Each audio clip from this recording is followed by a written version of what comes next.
Hello all. ఎప్పుడు bagara rice చికెన్కి మటన్కి తిని బోర్ కొట్టేసిందా? ఈసారి రైస్తో వెరైటీ ట్రై చేద్దామా? సో బిర్యానీ రైస్ అనమాట. నాన్ వెజ్ లేకుండా బిర్యానీ ఎలా చేసుకోవాలో చూద్దాం. ముందుగా ఆయిల్లో ఆనియన్ వేసి కొంచెం గోల్డెన్ బ్రౌన్ కలర్ వచ్చే వరకు వేయించుకోవాలి.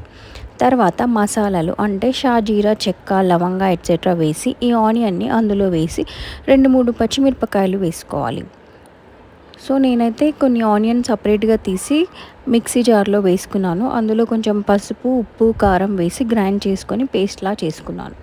సో ఈ పేస్ట్ని ఉల్లిపాయలు వేసి పెట్టుకున్నాను కదా, సో అందులో వేసి కలుపుకోవాలి. సో ఎలా అంటే ఆయిల్ పైకి వచ్చే వరకు ఉంచాలన్నమాట. ఇప్పుడు స్టవ్ ఆఫ్ చేసి అందులోనే పెరుగు, పుదీనా, కొత్తిమీర వేసి కలిపి పక్కన పెట్టుకోవాలి. సో దీనికి ఆయిల్ ఎంత బాగా వేసుకుంటే అంత బాగా టేస్ట్ వస్తుంది. సో ఆయిల్ వేయడంలో అస్సలు వెనకడకండి. బిర్యానీకి ఆయిల్ ఎక్కువగా ఉంటేనే చాలా టేస్టీగా ఉంటుంది. చూస్తున్నారు కదా process, same as it is. అస్సలు ఎక్కువ మసాలా స్పైసెస్ లేకుండా ఉంది చూడండి. నేను ఇంకా ఏ మసాలా యాడ్ చేయలేదు ఇందులో. ఇంట్లో ఉన్న వస్తువులను యూజ్ చేశాను. సో ఇప్పుడు రైస్ ప్రాసెస్ చూద్దామా. సో 1 అవర్ రైస్ని నానబెట్టి పెట్టుకున్నాను. 2 గ్లాసెస్ తీసుకున్నాను అన్నమాట గ్లాస్తో.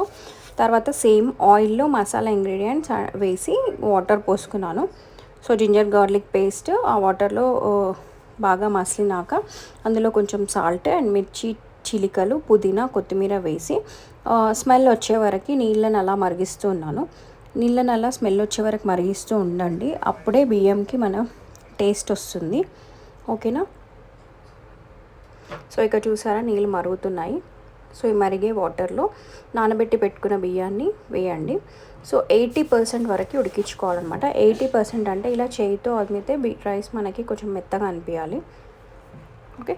సో తర్వాత బిర్యానీ కోసం అని పేస్ట్ చేసి పెట్టుకున్నాం కదా, ఆ పేస్ట్లో ఈ రైస్ని పైన చల్లండి. స్పూన్తో ఇట్లా గట్టిగా అదిమి పెట్టకండి. అలా చేస్తే రైస్ మెత్తబడిపోతుంది, బిర్యానీ అంత బాగా రాదు.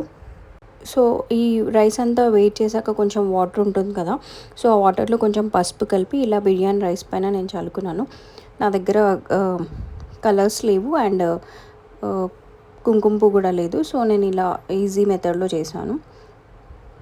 సో ఇక్కడ చూస్తున్నారు కదా, నేను కుక్కర్ మూత పెట్టేసి 5 మినిట్స్ హై ఫ్లేమ్లో, 10 మినిట్స్ లో ఫ్లేమ్లో, స్టవ్ ఆఫ్ చేసి 30 మినిట్స్ పెట్టాను. సో చూసారు కదా, వావ్ బిర్యానీ అయితే రెడీ అయిపోయింది. ఆయిల్కి అస్సలు వెనకడకండి. ఆయిల్ ఎంత బాగా వేస్తే బిర్యానీ అంత బాగా వస్తుంది అనమాట. ఇంకెందుకు ఆలస్యం, నచ్చిందా? సో ఇంకా మీరు కూడా చేసేసుకోండి. Thank you. Please do subscribe. Try చేయండి.